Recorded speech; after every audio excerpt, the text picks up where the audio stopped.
Chapter 1. The Spouter Inn. Call me Ishmael. Some years ago I set out to sea, having little money and nothing particularly interesting to do on shore. I thought I would sail around the world. Whenever I feel like a cold, wet November morning, and I start following funerals, then I know it's time to go back to the wide open sea. It always makes me feel better, because the sea is magic. It has always been magic. It is an endless source of life and mystery. When I go to sea, I always go as a simple sailor and never as a passenger. Why should I pay, when I can get paid for my work? I certainly don't mind taking orders from an old sea captain. And if I have to clean the decks, or mend a sail, so what? It's good, honest work, and I don't mind it. The men you meet at sea are both good and bad, and I always try to get along with them. It's wise to be friendly with the people you have to live with on a ship.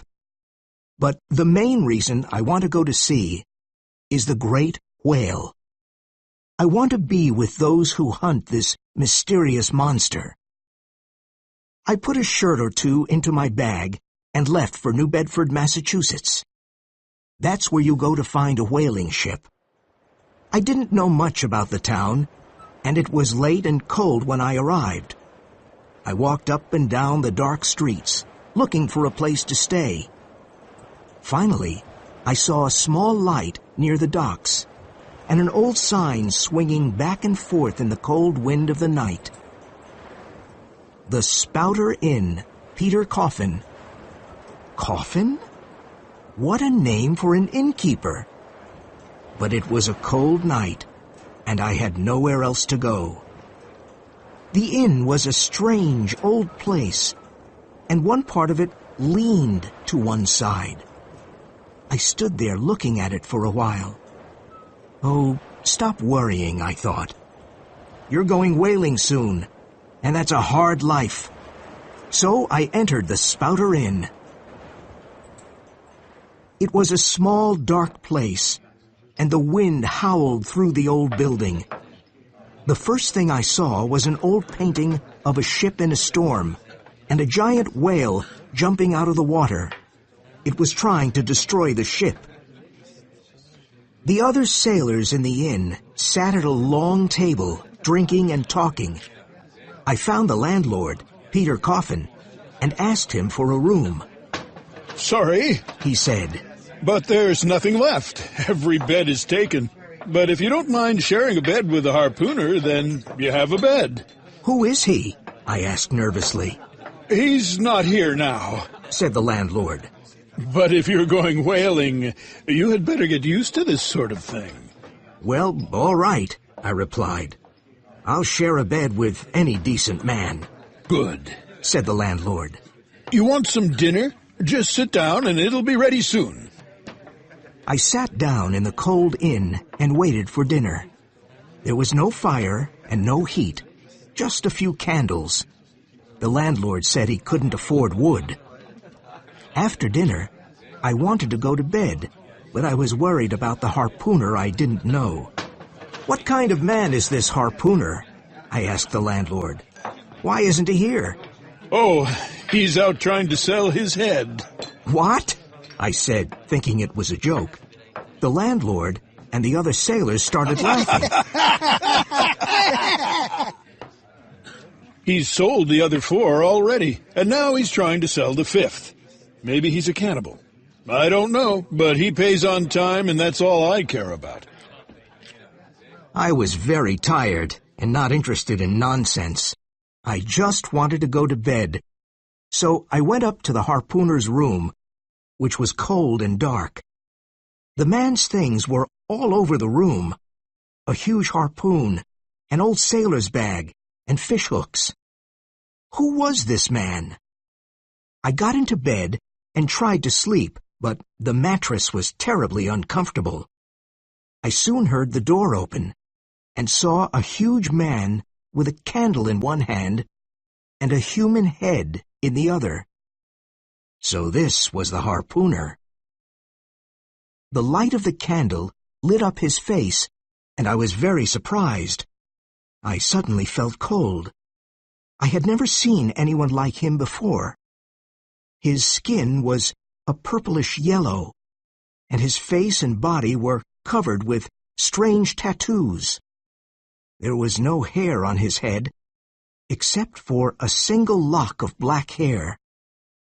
I'm not a coward, but I immediately thought of running out the door or jumping out the window. I was so scared that I thought the devil himself had entered the room that night. The harpooner got undressed, lit a small fire, and said some kind of prayer to an evil-looking black doll he had pulled out of his pocket. Then he got into bed. "Who you?" cried the harpooner in a deep voice, lifting his tomahawk. "What you do in my bed? I kill you!" "Peter Coffin, help me!" I shouted. "Save me!" After a moment, Peter Coffin came into the room and said, "Don't worry, Queequeg won't hurt you." Then he turned to Queequeg and said, "This man is sharing the bed with you tonight. Understand?" Queequeg was suddenly calm and put down his tomahawk, saying, "Me tired. Don't speak now." He seemed quiet and fell asleep immediately. I felt that I had nothing to be afraid of. After all, he was a clean, peaceful cannibal, and it was better to sleep with a sober cannibal than with a drunk Christian. I turned over and fell asleep. I never slept better in my life. Chapter 2. The Pequod. Bright sunlight entered the room the next morning, and I could hear the sound of carriages and people outside. Queequeg was shaving with the head of his harpoon. I thought this was very strange, but later I learned that harpoons were very sharp. Queequeg did not say much, but he was gentle and polite, and we soon felt like old friends. We went down to breakfast together and saw many other whalers having breakfast. I had some bread and butter with a cup of hot coffee, but Queequeg only ate beefsteaks, and plenty of them. After breakfast, I wanted to go to church. I didn't think Queequeg was interested in going to church, but to my surprise, when I got to the chapel, Queequeg was there. Almost every sailor visits the whaleman's chapel before sailing. As we waited for the Reverend, I read some of the memorials to sailors lost at sea. They all began with, "Sacred to the memory of." I read one memorial that made me tremble. "Sacred to the memory of the late Captain Ezekiel Hardy, who was killed by a sperm whale off the coast of Japan, August 3rd, 1833. I wanted to hunt and kill whales, but I didn't want whales to hunt and kill me. Would I have the same fate as Captain Hardy?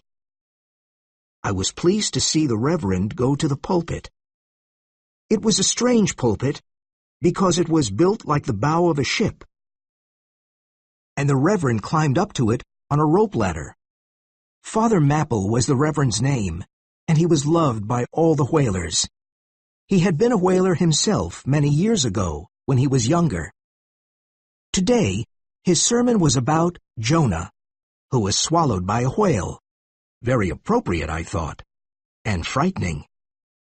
We returned to the Spouter Inn and sat in front of a warm fire. I sat there watching Queequeg thoughtfully.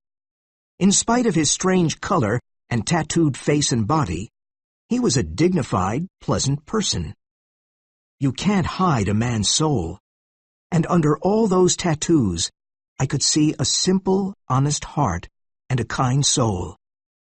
Here was a man far away from home, in a world so different from his own, who was serene and peaceful. He looked wild, and yet I began to feel mysteriously attracted towards him. I'll try a pagan friend, I thought, since Christian friends were often quite disappointing. I asked Queequeg about himself, and he told me that he was a native of Cocovoco, an island in the South Pacific. He was related to the royal family there, but he did not want to be a king one day. He wanted a life of adventure. He decided to join a whaling ship that was visiting the island, and one night he left home and went on board the ship. He learned many things about life at sea and became an excellent harpooner after sailing around the world 3 times. After living with Christians, he also learned that they could be as bad as the people they were trying to convert. We felt true affection for each other and became good friends. Ishmael, Queequeg, and Yoho, his little black idol. The next morning, we took a boat to the port of Nantucket, because that was where we could sign up with a whaling ship. Choosing a whaling ship was an important decision, because we would be at sea for the next 3 years. Queequeg was not worried about choosing the right ship. He said his little black idol told him that it was my responsibility. At the port, there were 3 ships to choose from. There was the Devil Dam, not a good name. Then there was the Titbit, but I chose the Pequod, named after an old Indian tribe of Massachusetts. "Look at that old ship," I said to Queequeg. "It's a noble ship. It's our ship." Queequeg simply nodded, and we went aboard to sign up. We met a tough-looking young man. "Ahoy," I said. "Are you the captain of the ship?" No, answered the young man. I'm the first mate of this ship. My name's Starbuck. What do you want? "My friend and I want to sign up." Have you ever been whaling? he asked. "No, but I've been to sea many times, and I want to see what whaling is like." You want to see what whaling is like, huh? he asked, looking at me carefully. All right. You'll do. "But shouldn't I talk to the captain?" I asked. Captain Ahab. He said with a half-smile. There's plenty of time to get to know him. You'll know him as soon as you see him, because he has only one leg. The other one was torn off and eaten by the most monstrous whale of the sea.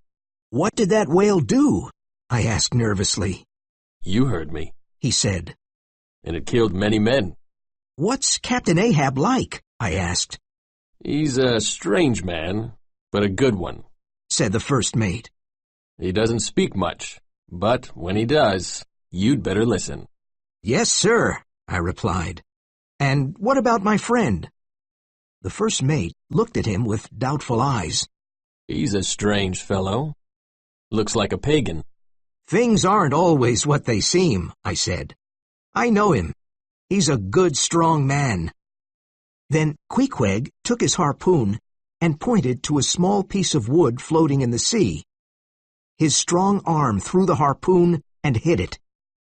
The first mate was amazed and said, "Quick, sign him up, quick!" He knew how valuable a good harpooner was on a whaling ship. Queequeg and I were now happy. We were about to start an exciting adventure at sea, hunting giant whales. While we were walking around the docks, we met a crazy old man. As we walked by him, he took my arm and said, You were on the Pequod. Have you met Captain Ahab yet? "No," I said, surprised. Have you signed up? "Yes, we have. But what do you know about Ahab?" The crazy old man shook his head and said, Well, what's done is done. There's no turning back now. But that ship is doomed. Doomed. Haven't you seen the demons he keeps in the hold of the ship? "Doomed? The demons?" I said, laughing. "What are you saying? You're crazy, old man." He looked at us with his wild eyes and said softly, God have mercy on you. "What nonsense," I told myself. As Queequeg and I hurried away, I turned around and asked, "But who are you?" I'm Elijah, he said. The name of a prophet, I thought nervously.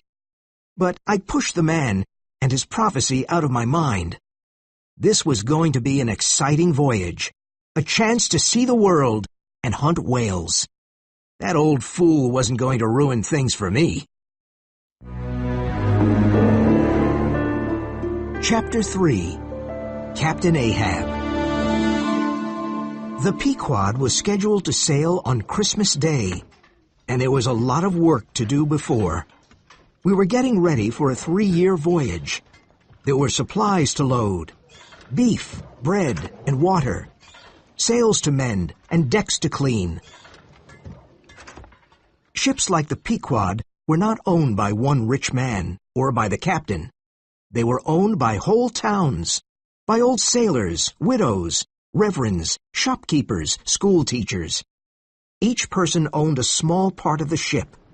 So when a ship like the Pequod went off to sea, the voyage had to be a success, because the livelihood of many people depended on it.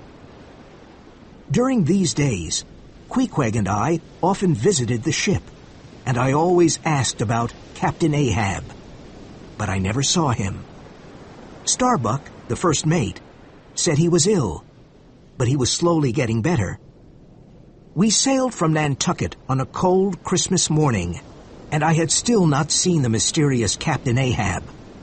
The longer he stayed in his cabin and remained invisible, the greater our surprise and curiosity. We heard him, though. At night, as we were swinging in our hammocks trying to sleep, we could hear Captain Ahab walking up and down on the deck above us. He made a strange sound when he walked, because he had a peg leg. One night, I heard Starbuck say, "Why don't you rest, Captain? My men can't sleep with the noise of your peg leg." Ahab's answer was loud and clear. Why should they sleep? Do I sleep? The sound of my leg will make them dream about whales. I didn't know what to think, but the words of the crazy old man Elijah kept coming back to me. Starbuck was a Quaker from Nantucket, and a good, honest man. He was tall and quite thin, but very strong. If you looked into his eyes, you could see all the dangers he had faced in his life at sea. He was a quiet individual who faced dangers calmly, and he was patient and understanding with his men. "I won't have a man on my ship who isn't afraid of a whale," he often said. He knew what enormous damage a whale could do. He didn't want heroes on the Pequod. He only wanted good men who were aware of their opponent's strength. He knew from experience that a fearless man was more dangerous than a coward. Stubb, the second mate, was a cheerful man from Cape Cod who laughed at everything. Even while chasing a whale, he remained calm and relaxed. His pipe was never far from his lips, and he kept a dozen of them near his hammock. Flask, a short, robust young man from Martha's Vineyard, was the third mate. For him, whale hunting was a big joke, and the whale was just like an enormous water rat. Flask had fun chasing whales around the world. Starbuck, Stubb, and Flask were much more than just mates on the Pequod. If Ahab had been a medieval king, they would have been his knights, and the harpooners would have been his squires. Each mate commanded his own whaleboat with sailors when he went out to chase the great whales, and each mate could choose his own harpooner. Starbuck chose Queequeg as his personal harpooner. Tashtego, a strong, muscular American Indian from Martha's Vineyard, was Stubbs' chosen harpooner. He had long, black, shiny hair and came from a tribe of great hunters. He had replaced his bow and arrow with a harpoon. The third harpooner was called Daggoo, a gigantic black man who wore a huge gold earring in each ear. His physical power was impressive.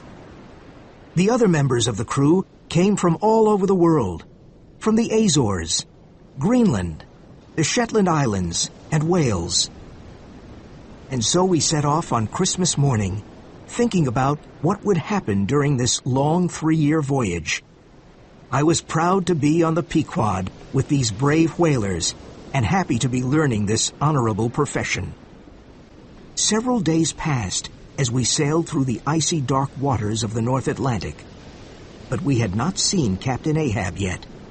He remained in his cabin. Then one morning, I looked up at the deck, and there he was. Captain Ahab at last. His tall, strong body looked like it was made of bronze. He was all dressed in black, except for his white peg leg, a grim figure. His face, wrinkled after years of sun, wind, and seawater, was long and without expression. It was ruined, too, by a long scar that ran from his forehead down his cheek and neck and disappeared under his collar. Did the scar go all the way to his feet? There were rumors that the scar had been made during a battle at sea. I learned that the ship's carpenter had made the peg leg from the bone of a sperm whale. Ahab placed his peg leg in a special hole on the quarterdeck. This kept him balanced when the ship was in rough waters. In spite of his peg leg, Captain Ahab stood straight and looked ahead. His face showed immense pain. He spoke to no one, and no one spoke to him. After standing for a while on the deck, he went back to his cabin.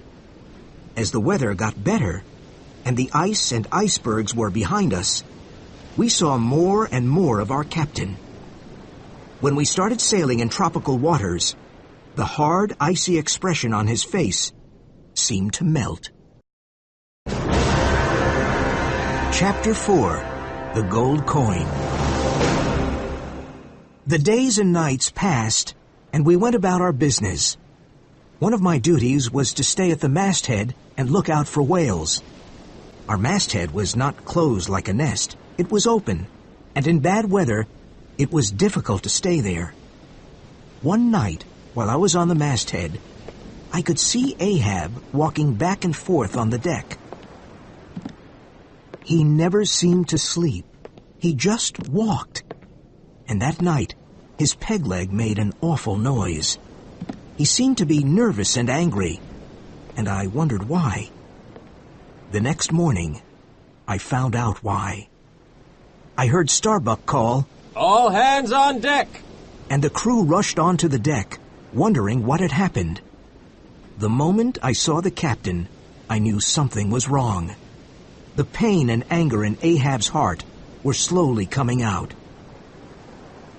He put his peg leg into the hole in the deck, and when he was perfectly balanced, he cried out, "Tell me, men, what do you do when you see a whale?" Shout out, sir! cried the crew, looking up at the captain. "Good. He cried. Then what?" We lower the boats and go after him! Ahab looked at us with fierce satisfaction and suddenly pulled out a large gold coin. "Here is a Spanish gold coin, a $16 piece. Do you see it? Mr. Starbuck, give me the hammer." He placed the shiny gold coin on the main mast and put a nail through it. The big gold coin was now on the mast and shone in the sun. "Whoever sees the white whale first will get the gold coin," cried Ahab. Hurrah! cried the men. "Now, listen to me. This is not an ordinary white whale. The whale I'm looking for is a white-headed sperm whale with a wrinkled brow and a crooked jaw. There are 3 holes in its tail and a twisted harpoon in its hump. That's my harpoon." He paused and looked at our excited faces. "Remember, it's a white whale I want. White! I must have it. Look carefully for it. Even if you see a bubble of water, shout out. And if it is the whale I'm looking for, the gold coin is yours." The crew cheered again and stared at the shiny gold coin. Yay! Captain Ahab, Said Tashtigo. is that white whale called Moby Dick? "Yes! Shouted Ahab fiercely. Do you know the white whale then, Tash?" Yes. Replied Tashtigo. He has a strange way of diving. I know him too. Said Dagu. His spout is big and looks like a fountain. I saw him. Said Queequeg. He has many harpoons in his body. A strange smile crossed Ahab's face. A crazy, evil smile that scared me. Yes, you've seen him. You've seen Moby Dick. Captain Ahab, Said Starbuck, looking at the captain cautiously. wasn't this the whale that took off your leg? Who told you that? Asked Ahab, his smile disappearing. Yes, Starbuck. It was Moby Dick who took off my leg. It was that horrid white whale. And he let out a cry like a hurt animal. Ah!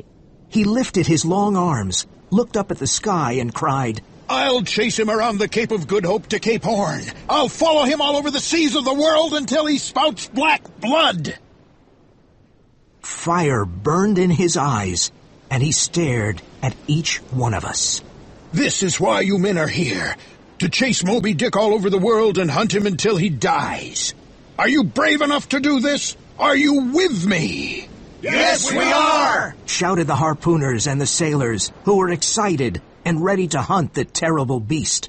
We'll keep a sharp eye and a sharp harpoon as well, Said one of the harpooners. God bless you, men! Said Ahab, his voice shaking. The men cheered, Yay! but Starbuck did not. His face was grim. Why such a sad face, Mr. Starbuck? Aren't you brave enough to chase the white whale? Asked Ahab suspiciously. Oh, Replied Starbuck. I'm brave enough to face his crooked jaw and the jaws of death too. But I came on board this ship to hunt all whales, not just one whale. I didn't come here to satisfy my captain's revenge. I came here to hunt whales for their oil. That's my business, whale oil. And I'm here to make money on it. How many barrels of whale oil can we make on only one white whale? Money? Is that what's worrying you? Money? Oh, my revenge will make me richer here. Cried Ahab, hitting his chest. That whale attacked you because it was his animal instinct. But you want him out of cruelty and revenge. That is madness. Cried Starbuck. Madness! Roared Ahab. Listen to me, man. Moby Dick looks like a stupid animal, but he's not. He's evil, and that is what I hate. God help us. Murmured Starbuck.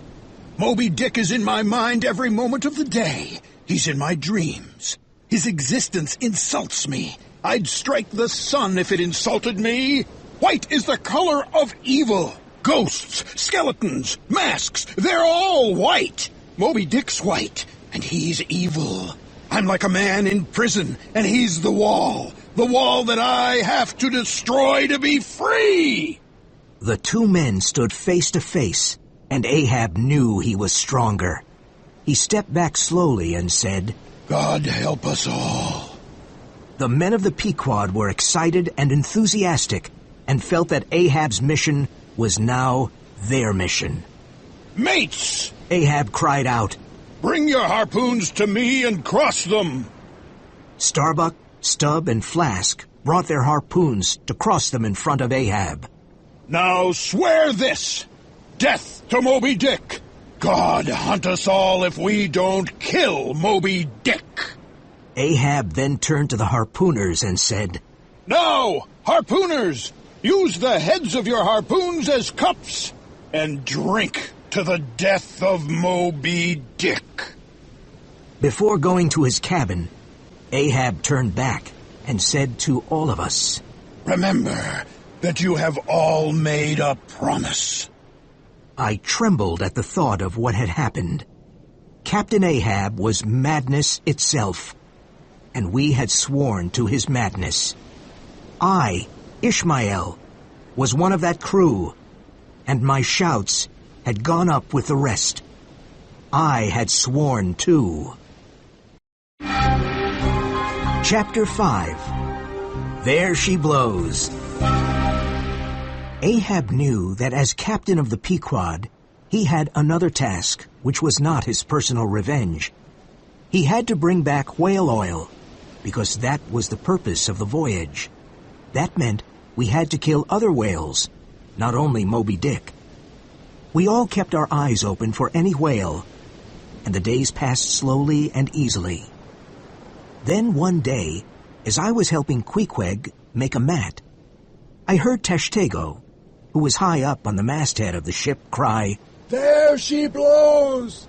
There! There! We all looked up, and in the distance we saw several sperm whales that were blowing as regularly as a clock. My first whale! This was the moment I was waiting for. Each member of the crew knew what he had to do, but there was still a lot of confusion and running around. My heart was beating hard and fast. I looked at the whales in the distance. Was one of them Moby Dick? But no, Moby Dick always swam alone. I was relieved because I didn't want to meet him my first time out. It was almost time for the whale hunt that I had been waiting for. The harpoon boats were lowered into the sea, and this was the beginning of the adventure. But just as I was getting into my boat, I saw them. 5 extra whaling men appeared out of nowhere. I had never seen them before. Who were they? Where did they come from? They were not ghosts, but real men. They must have spent all of this time in the hold. Could they be the demons Elijah was talking about? Perhaps Elijah was right. These were Ahab's demons. If Elijah was right about the demons, then what else was he right about? 4 harpoon boats were lowered into the water instead of 3. Ahab and his crew of expert whale killers rowed far ahead of the other 3 boats. The rowers had great power in their arms, and they were very determined. I learned later that one of these men was a Persian called Fedallah, Ahab's personal harpooner. He was tall and dark and wore an old black Chinese jacket, black trousers, and a white turban on his head. He was a mysterious figure. The other 4 looked like natives of the Philippines. Starbuck was the master of my boat, and he stood at the stern and shouted his orders. I suddenly felt afraid and confused away from the ship. I was at eye level with the sea, and there was fog and mist everywhere. This was the whale's world, and I was in it. Everything at that moment seemed impressive to me. How could these men possibly hunt and kill the biggest creature in the sea?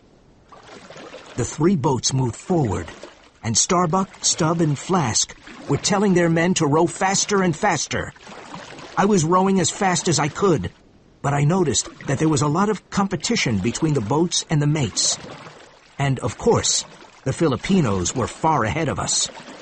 The whales swam as fast as we rowed. They were like arrows shooting through the dark water. Would we ever reach them? Come on, men! Shouted Starbuck. Get those muscles moving! I wanted our boat to be the first to reach the whales, but my back and legs started hurting. Then a storm arrived from the north, and it started raining hard, and the waves grew bigger, so it was harder to row. I had never rowed in such an angry sea with the waves crashing into our little boat. How could we reach the whales when we could hardly row? And in spite of the increasing danger, in the back of our minds was the shiny gold coin nailed to the mast of the Pequod. There's his home, said Starbuck to Queequeg. Give it to him! Suddenly a sperm whale, a creature of incredible size, came to the surface next to our boat. At the same time, the rain became much stronger, and we could hardly see anything.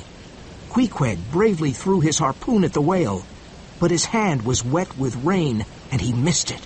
So the great creature we had tried to kill escaped back down into the deep, dark waters. Suddenly, our oars flew away, and we were lifted and then thrown back into the wild waves of the sea. Miraculously, our boat did not break, but it was full of water. The cold water left us confused, and we couldn't speak. The world around us had become a curtain of white fog. Where was the Pequod, and how could we get there since we were surrounded by thick white fog? The wind blew loudly, and the storm got worse. We sat trembling in the boat, half filled with water. Suddenly, Queequeg jumped to his feet and put his hand to his ear. Then we all heard the Pequod approaching. It almost crushed our boat with us in it. We jumped out, and the Pequod sailed right over our boat. We then swam as hard as we could to reach the ship. I was the last man to be pulled onto the ship. I fell onto the deck and was happy to be alive. I saw Queequeg and said, "Does this sort of thing happen very often?" Yes. He answered without much emotion. "Did we lose any men?" I asked. No, Said Starbuck. they're all safely on board. The other men were sitting on the deck exhausted, telling their own stories of how they had seen death in the face and how they had swum to safety. I soon realized that each time I went out, I was risking my life. The sea and the whales were powerful and unforgiving, and I was just a man. I decided I had better write my last will and testament. I went below deck with Queequeg, who was my witness, and wrote my will. He put his mark on the bottom of the page, and it became official. Chapter 6. The Big Whale Hunt. Life can be very lonely at sea. Weeks go by, and you don't see anyone other than the members of the crew. But every now and then, we were lucky enough to meet another ship. One day, southeast of the Cape of Good Hope, we saw another whaler, the Albatross, which was sailing towards home. Everything about the Albatross showed she had spent too many months at sea, too much rough weather, too much sea and salt. She had been away whaling for 4 years, and her crew looked weathered too. The captains of both ships normally stop and talk with one another, and this is called a gam. The gam is a time when the two captains and their crews can exchange a few friendly words and find out about their whaling. But Ahab didn't like gams, because they took time away from hunting Moby Dick, his only thought. So when we saw the Albatross, he shouted, Ahoy! Have you seen the white whale?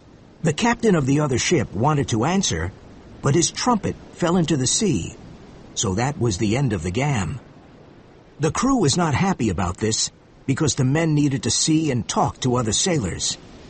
As time went on, the white whale began to obsess our minds too. We started seeing it everywhere. One clear blue morning, the Pequod was sailing towards Java through a bright yellow area of plankton. Daggoo thought he saw Moby Dick and shouted, There he is, right ahead, the white whale! Captain Ahab and everyone else rushed to take a look, but to everyone's disappointment, particularly Ahab's, the enormous creature of the sea was a giant squid. This amazing creature was a soft mass of cream-colored flesh with innumerable long arms that grew out of its body and curled and twisted. It slowly disappeared into the deep sea again. What was it? Asked Flask. It was the great squid, the biggest creature in the universe. Few whaling ships have ever seen it, and it's an evil omen, said Starbuck, his eyes wide with horror. But Queequeg didn't agree. No, He said, when you see giant squid, then you quick see whales. Ahab had already gone back to his cabin. The giant squid was not remarkable to him. Nothing held interest for him, only the white whale. Nothing touched his soul, only Moby Dick. The next day, it was extremely hot and still. It was my turn to stand watch, and all was still in that part of the Indian Ocean. I had been on the masthead for hours, and I was growing sleepy. Suddenly, I saw a gigantic sperm whale, its shiny body rolling in the water like an overturned ship. It seemed to be as sleepy as I was. Could it be Moby Dick?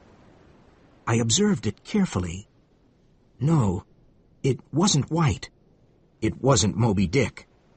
But it was a majestic creature. There she blows! A sailor cried, and the sleepy ship came to life. Lower the boats! Cried Ahab. I climbed into Stubbs' boat this time, and was excited about this new whaling adventure. Today, I could hunt my first whale. The sudden cries of the crew and the movement of the boats probably scared the gigantic creature, and he started swimming away. He spouted majestically a few times, and then suddenly he lifted his tail 40 feet into the air and sank into the deep water. There he goes under, cried Stubb with his pipe in his mouth. Don't hurry. Take it slowly. We're almost on him now. We rowed with all of our strength. Stand up, Tashtego, cried Stubb. Give it to him now. Tashtego's muscular arm threw the harpoon, and it struck the whale perfectly. The harpoon was attached to a long rope on the bottom of the boat, and the rope started flying out of the boat, following the harpoon. It burned as it passed through our hands. Stubb stood up and held the rope. Wet the rope, he cried. Wet the rope. Now we were attached to the whale, and our boat flew through the water as he swam away, desperately trying to get free. Each man held tightly to his seat. Then Tashtego and Stubb took their harpoons. We got closer to the whale, and Stubb threw his first harpoon at the whale, and then a second one, and then another. The whale swam more slowly now, and we brought the boat closer. The whale's life was almost over, but he tried to escape and survive with all the strength he had left. Stubb threw harpoon after harpoon into the whale's side. Blood began to shoot out, and it covered all of us. I had never seen so much blood in my life. The whale blew the last huge spouts of spray at us and fought until the end. What a strange and tragic sight. A great life was ending before my eyes. The sea around the boat turned red with the whale's blood. Stubb brought the boat closer to the whale and pushed his lance deep into it, piercing his heart. "He's dead, Mr. Stubb," said Tashtego. Yes, said Stubb, taking the pipe out of his mouth and shaking the ashes over the sea. He stood there thoughtfully looking at the huge body.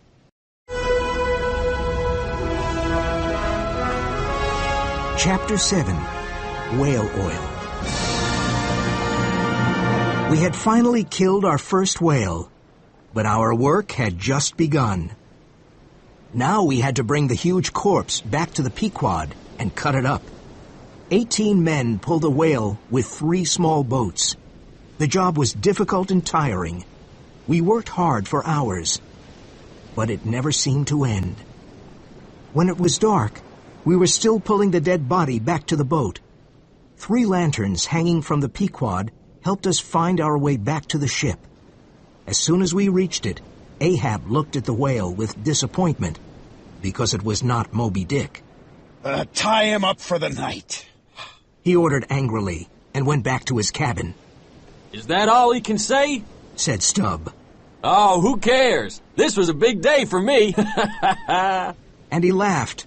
Nothing could make Stubb sad. All right, men, Starbuck shouted.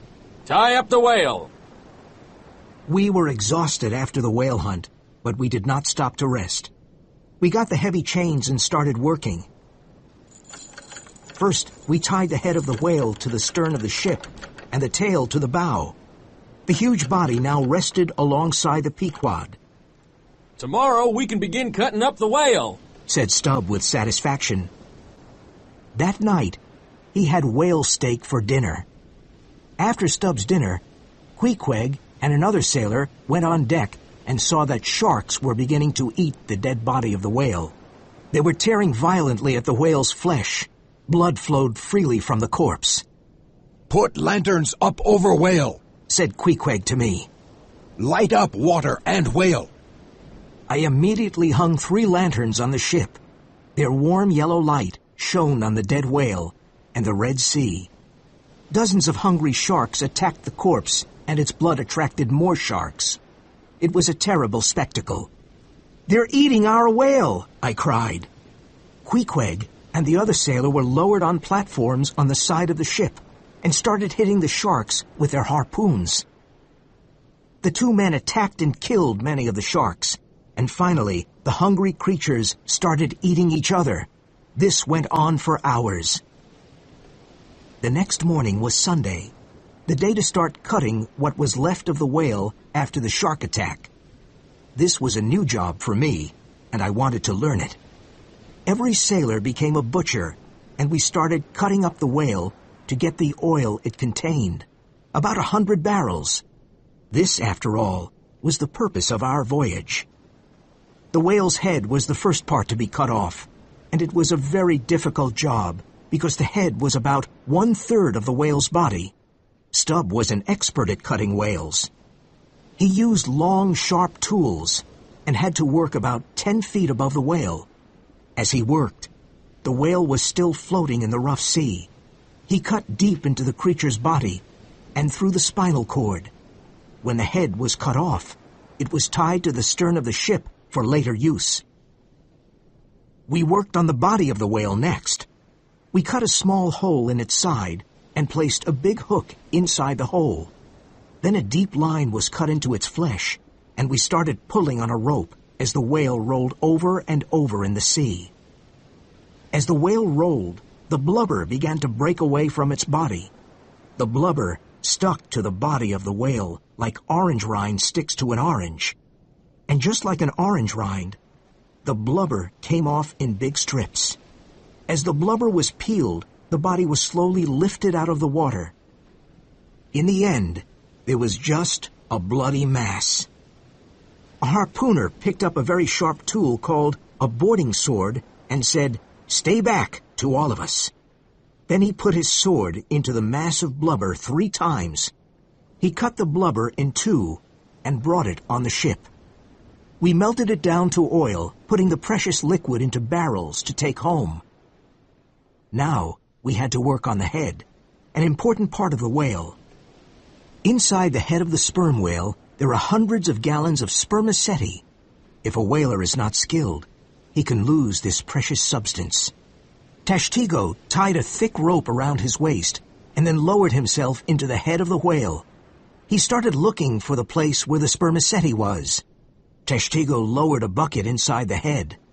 When he pulled it up, it was full of spermaceti. This work went on for many long hours. One of the whale's eyes stared at me. It was lifeless. How strange, I thought. Our eyes are set in front of our head, and we can see only one image, whatever is in front of us.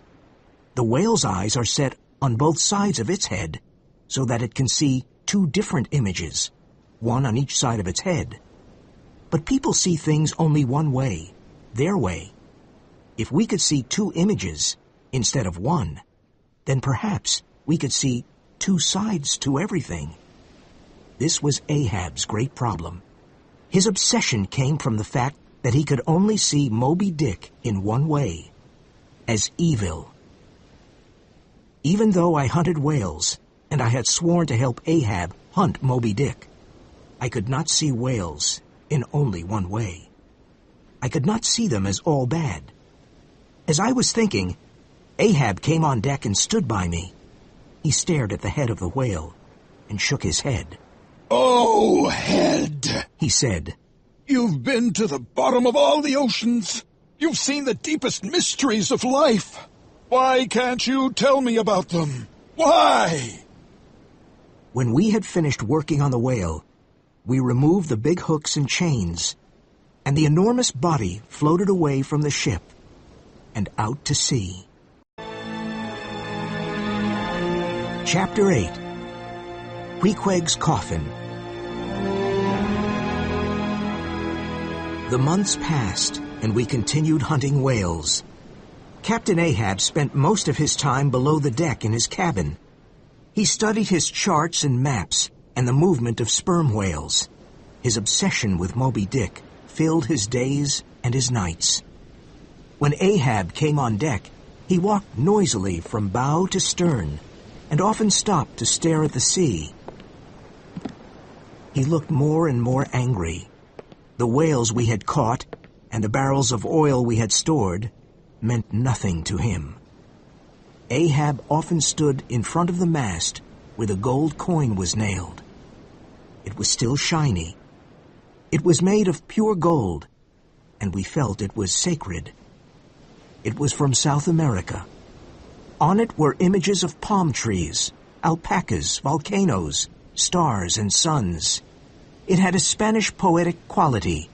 On its round border, you could read the words, República del Ecuador, Quito. So this bright coin came from a country beneath the great equator, up in the Andes Mountains. For Ahab, the coin represented his determination to make the voyage a success. Starbuck, being a religious man, saw the Trinity in the coin. Stubb, instead, saw the signs of the zodiac in it and the promise of a lot of money. When Flask looked at it, he thought about how many cigars he could buy. It was our good luck charm. It might help us find Moby Dick. One evening, while Ahab was looking at his maps, Starbuck came to his cabin. He was worried and said, "We have a serious problem, Captain. The barrels of oil are leaking. They're losing precious whale oil. We have to check all of the barrels." Let the barrels leak, I don't care, said Ahab. "You don't care?" cried Starbuck in despair. "What will the owners say, sir? When we return to Nantucket after this long voyage, the owners will want to see whale oil barrels full of whale oil. We don't have a choice. We have to check all of the barrels. That way we can see which barrels are leaking and mend them." Starbuck's face was bright red. It will take too long, Ahab cried angrily. We're approaching Japan soon, and my maps say we are sure to find Moby Dick in those waters. We're not stopping to fix some old barrels. "We've traveled over 20,000 miles to find this oil. We can't lose it now," said Starbuck, trying to be calm. At this point, Ahab lost control and pulled a gun from the rack on the wall and pointed it at Starbuck. Ahab was furious and said, Remember, there is one God to rule over the earth, and there is one captain to rule over this ship, and I am the Lord and Master here. Now go! Starbuck stared bravely at his captain and said, "I could tell you to beware of me, but you would laugh. But I'm telling you to beware of yourself. You are your greatest enemy." Starbuck turned around and started walking away. Ahab called out, You talk bravely, but I see you still obey me. Starbuck continued walking away. Ahab then spoke to himself. You think I'm my greatest enemy? Yes, there's truth in that. Then he called Starbuck back. Starbuck, he said in a sad, low voice. You're a good man. Tell the mates to empty the hold where the barrels are and find the leaks. Go. Ahab put the gun back on the rack. Starbuck ordered the crew to bring the barrels out of the hold, and everyone worked to find the barrels which were leaking. It was a hard job to move and examine all the heavy barrels. It was terribly hot and damp in the hold. Queequeg put all of his strength into his work and soon became very ill with a high fever. "What's wrong, Queequeg?" I asked. But he could not hear me. He had a strange look on his face as he lay on the deck. "Queequeg, say something to me," I said nervously. I felt his forehead, and it was burning and wet with sweat. I helped him to his feet, and another crew member and I took him to his hammock. He had never been ill before. "I'm going to get the ship's doctor," I said. No, said Queequeg with a weak voice. get Carpenter for me. "The carpenter? Are you crazy?" Get Carpenter. he repeated. "Please tell me why," I said. Queequeg explained that he had once seen coffins in Nantucket, and they reminded him of the funeral canoes of his people. He liked this idea because on his island, people were sent out to sea in a canoe when they died. When a sailor died at sea, his body was put inside his hammock and then thrown into the water, where he was usually eaten by sharks. Queequeg did not want this to happen to him. "Get carpenter," he said again. "He make my canoe." I did not want my dear friend to die, but I did not want him to get upset. So I called the ship's carpenter, and he carefully took Queequeg's measurements and built him a coffin. When it was ready, Queequeg got inside because he wanted to try it out. Inside he had a paddle for his trip to the other world, and his little idol, Yoho. Then he asked for the steel head of his harpoon. He closed his eyes peacefully and lay still inside his new coffin. I knelt down beside him and felt terribly sad and lonely.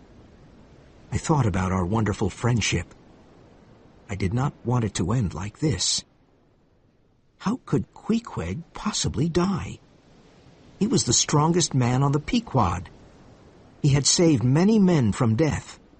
Was this his time to die? A young sailor played the tambourine, and it sounded like Queequeg's funeral march. I have discovered that there is a big difference between primitive people and modern people. Modern people get sick, and sometimes it takes them many months to get well. But primitive people can easily get better in a day. Luckily, that is what happened to Queequeg. He suddenly got up from his coffin and climbed out. "Queequeg not dead," he said with a loud voice.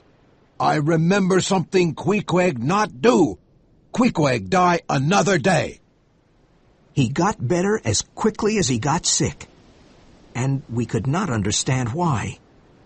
We asked him if dying depended on our will, and his answer was, "Certainly." We were very surprised and happy that he was well again. His coffin became a sea chest where he kept his clothes and his idol Yoho. He even started decorating the top of the coffin with the same strange designs he had on his body. Chapter 9. The Candles.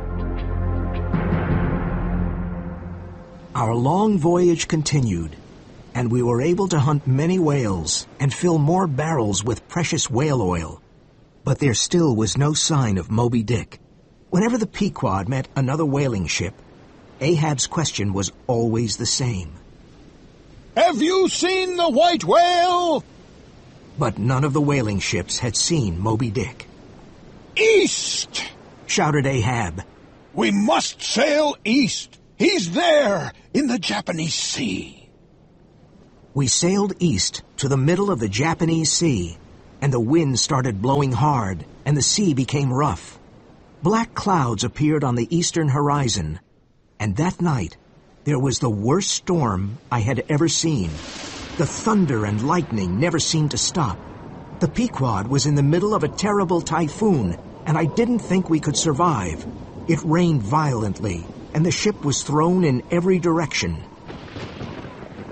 The crew was on deck, trying to hold down the whaling boats. Then it was night, and the worst part of the typhoon hit us. The violent wind and rain tore the sails and broke the masts, and the towering waves flooded the deck. Suddenly, I looked up at the masts and saw lights at the tips of the sails. They looked like candles. The sailors stood close together and stared in amazement at the fire that danced in the sky. "This is a bad omen. A very bad omen," said Starbuck nervously. "Tell the captain to turn the ship around." The crew agreed with him and believed that Ahab's obsession with the white whale was the cause of this. "Turn the ship around!" cried the crew angrily. "Turn it around!" Ahab finally came on deck. The violent typhoon and the fire meant something completely different to him. He was more determined than ever. "Look at that fire in the sky!" he cried, pointing to the sky in the middle of the wild storm. "That white fire leads us to the white whale!" "No, Ahab!" cried Starbuck, the rain pouring on his face. "Turn the ship around or we will sail to our death!" He grabbed Ahab's arm desperately and cried, "God is against you, Ahab! This voyage is doomed! It was doomed from the start! Let's get out of here while there's still hope! Ahab was not listening, and he moved away from Starbuck. He shook his fist at the fire. "Oh, great fire!" shouted Ahab. "I burn with you! You light the way to the white whale! I am not afraid!" Look at your boat, Ahab! cried Starbuck as the frightened crew stared at their captain. The storm has almost destroyed it, and your harpoon is burning! Ahab went to get the burning harpoon and waved it among the crew like a torch. "If any man turns this ship around, I'll put this harpoon through his heart!" shouted Ahab fiercely. "Remember, you all swore to hunt the white whale with me, and we will hunt it. We are in this together, and we will not turn back. No storm can stop me. No one can stop me." He's mad! said Starbuck to the crew. He's afraid of nothing and no one, not even God! The typhoon continued most of the night, but the next morning the sea was calm again, and the sky was clear. Starbuck went down to Ahab's cabin. Before entering, he stood near the door and looked at the guns on the wall. He remembered when Ahab had threatened him before. If I take a gun and kill this madman, He thought, I could take the Pequod home and save the lives of all the men on this ship. I'll see my wife Mary and my little boy. How can I stop this madman? I know it's wrong to kill. Isn't there another way? I could make him a prisoner until the ship reaches a port. But he could be worse than a tiger in a cage. No! Only a fool would make Ahab a prisoner. Oh, God, help me. If I let him live, we will all die, thousands of miles from our home. What shall I do? Great God, help me! Starbuck stood in front of Ahab's cabin, trembling, and then returned to the deck. The violent typhoon had almost destroyed our ship, and we were lucky that we did not lose any men. We slowly cleaned the deck and repaired the masts and the sails. However, the Pequod was not the same ship. The typhoon had taken the life out of it. At times like these, I asked myself if old Elijah was right. Were we really doomed? "All right, men," said Starbuck. "let's start sailing again." He was tired, but not discouraged. He knew we had a job to do, and he worked as hard as any member of the crew. One day, Starbuck called the crew. All hands on deck! What's the problem? Asked Stubb. There's a ship approaching! Replied Starbuck. Hurrah! Hurrah! Cheered the crew happily. We had not seen another ship in a long time, and we hoped to receive some news from home. We all ran to the deck. Ahab did not like these gams because they took time away from his hunt for Moby Dick. When the two ships were almost side by side, I could see the name of the visiting ship. She was the Rachel. Ahab asked the same thing every time there was a gam. "Have you seen the white whale?" He shouted. The captain of the Rachel shouted back. Yes, yesterday. Ahab was overjoyed. Then the captain asked, Have you seen a whaleboat? "No, I haven't!" shouted Ahab. In a minute, the captain of the Rachel came aboard the Pequod, and Ahab recognized him because both captains were from Nantucket. "Where was he?" Asked Ahab excitedly. "You didn't kill him, did you? Tell me!" No. Replied Gardner, the captain of the Rachel. Ahab was relieved because he wanted the white whale all for himself. The captain of the Rachel then looked at Ahab with a strange expression. 3 of our fastest whaling boats went out to hunt him, but he escaped, and we lost some of our men. One of those men is my son. I must find him. You'll help me, won't you, Ahab? I'll pay for your time, anything you ask. But please, Ahab, join in the search. Help me find my son. Together, we can find him. Gardner's mouth trembled, and there were tears in his eyes. My son is lost with the other men on the boat. I know he's somewhere in these seas, and he's alone. I can almost hear him cry for help. Please, Ahab, help me find my lost son. Ahab stood as cold as stone. I would do the same for you if your son were lost. I won't go until you say yes, Gardner cried. So Ahab has a son and a wife, I thought. I could hardly believe that such a man had a family at home, waiting for his return. Captain Gardner, I won't do it. I have no time for such matters. The white whale is near, and I must hunt him. I'm sorry about your problem, but I can't help you. Gardner was very disappointed and returned to his ship. We could not believe what we had just heard. Ahab had lost all humanity. What had he become? But none of us could say a word. The two ships went their separate ways, the Pequod to hunt the white whale, and the Rachel to find Gardner's lost son. After a few days, Ahab was on deck staring at the blue, cloudless horizon while Starbuck stood next to him. Oh, Starbuck, said Ahab. It's such a beautiful day. My first day at sea, 40 years ago, was like this. 40 years have passed. 40 years of whaling. When I think of the life I've led, the hard work, the loneliness, the hunger and thirst, the hot and cold. I married my wife between voyages, and have been away from my family most of the time. Starbuck, look at me. Do I look as old as I feel? Starbuck was amazed by Ahab's words, and so was I. Oh, my captain! Cried Starbuck hopefully. You have a heart after all. I have a wife and child too. Oh, Ahab, let's go home to our families. Let's go back to Nantucket. Turn the ship around. Ahab looked at the sea and asked, What is it that drives me on? Is it me, or is it God? Is this my fate? Must I hunt the white whale? He paused for a moment, and then cried.